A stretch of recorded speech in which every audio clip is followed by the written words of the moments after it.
Today I'm going to talk to you guys a little bit about Slantboard training. Slantboard is a device you can use to expose your feet and ankle to different gradients and strengthen them in different ways you couldn't with a normal floor. So there's a few different varieties of slant boards. They have like hard plastic ones, or they have like soft foam or hard foam blocks that you can use for slant boards. None of these really work super great, and I really like the wood ones the best, and they're not too terribly expensive. I think this one set me back about 55 bucks. So the hard foam ones, the ones that are quite a bit less versatile, are about $20 to $30. So paying a little bit more money, you can get yourself a much nicer piece of equipment that's going to last you a lot longer and be more versatile. So this is a wood slant board. It has like some sandpaper on here so you can get a good grip on your feet. And then it has a little wedge here so that you can adjust it, and then a hinge. So you just pull up on the slant board here, and it sets it into a little groove and locks it in place here. So you have 5 different settings on here for different angles for your slant board. Why slant board training is important is because in our modern world, our feet and ankles rarely ever get exposed to any of these stresses like uphill, downhill, sideways, because we're always walking on flat and level ground. We're almost always wearing shoes when we're doing something. So both of these factors make it so our feet and our ankles are not exposed to a lot of different stimulus, and therefore they become stiffer and weaker because they're never asked to move in different directions or different ways, or sideways, uphill, downhill, and they're never asked to do any of these with strength or stability. So Slantboard is a great way to expose yourself to some of these different stresses and strengthen your feet and ankles, which strengthening your base is going to have upstream effects on the rest of your body. If your feet and ankles are stronger, your Achilles tendon is more flexible, and you get more of that neutral foot with a good arch strength, and your Achilles tendons aren't tight from wearing heeled shoes all the time. And I'm not talking about just high-heeled shoes. I'm talking about just regular athletic shoes have usually a 9mm or more heel to toe drop. So the heel is always a little bit higher than the toe. And our bodies are not meant for this. When we're not wearing shoes, our heels and our toes are the same distance off the ground. So wearing those shoes with that little bit of heel just changes your postures just a little bit, and that has upstream effects on your knees, your hips, your spine, your head, your neck, your shoulders, everything. So restoring that mobility in your Achilles tendon and strengthening your feet and ankles is really going to make your entire body feel better. And this is one of the biggest benefits of slant board training. So to get started, all you really need to do here, get the slant board at the lowest setting for beginners, and you're just going to use it to just stand and balance on.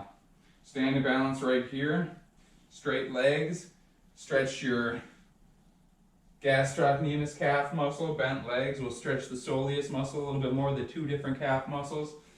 You can lean forward and really stretch that. You can pulse feet and lean more forward like this, so you can stretch one at a time, and that's going to make the stretch a lot more effective. You can strengthen your forefeet and your ankle stability and strength just by coming up off your heels onto your forefoot and just practicing balancing like this. And then if you really get good at this, you really get some strong feet and ankles, you want to take it to the next level, you can do 1 foot at a time. So lift the other foot and just work on this balancing while balancing on your forefoot, keeping the heel off the ground. And then you can do the same thing for the other way. So this way is just going to increase the stability and strength of your ankle while you're at a downward slope. Obviously, if you have to, start with 2 feet. You can switch to 1. And just make sure your ankle is strong enough here. And don't let your hip cave over to the side to offset that. Keep your hips straight. Keep everything else straight. And you can see my ankle and my foot is constantly kind of adjusting here, stabilizing and strengthening at this downward angle.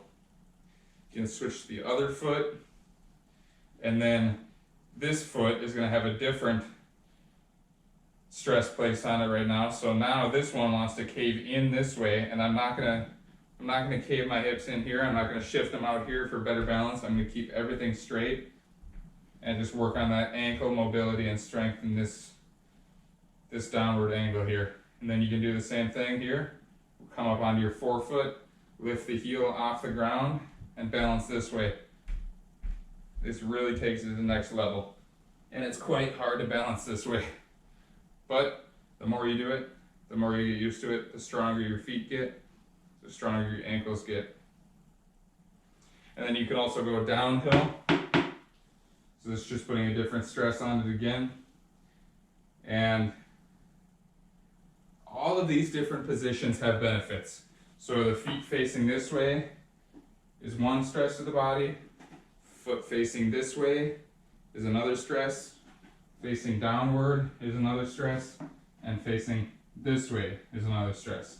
So all of them are going to strengthen your ankles in different ranges of motion. If you're just starting this out, you may find that one of them is easy for you and one of them is hard for you. You may find out that all of them are hard for you. So whichever ones you feel like you need to work on the most, focus on those, but it's a good idea to focus on all of them. And then once you get some fairly strong feet, you can start raising this up. You can start making everything a little bit more challenging and more intense. So now, to lift my heel off the ground here, I'm really working on my forefoot strength. Just being able to stay balanced while under this. And then if I let my heel come down to the ground, obviously this is a much more demanding calf stretch compared to when the slant board was down on a lesser elevation. So these are just some basic ways you can use the slant board to strengthen your feet and ankles. I'm going to show you a few more exercises that kind of incorporate full body stuff and a lot more motion and bigger movements to challenge the feet even more. So I hope you enjoy these. If you do, give this video a like, thumbs up, give me some feedback in the comments. If you have any other questions about slant board training, feel free to ask me, and I will see you guys in my next video. Thanks for watching.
Notice during this step up, I'm keeping my heel off the slant bar, so I'm really working that forefoot strength and that ankle stability while being on the forefoot.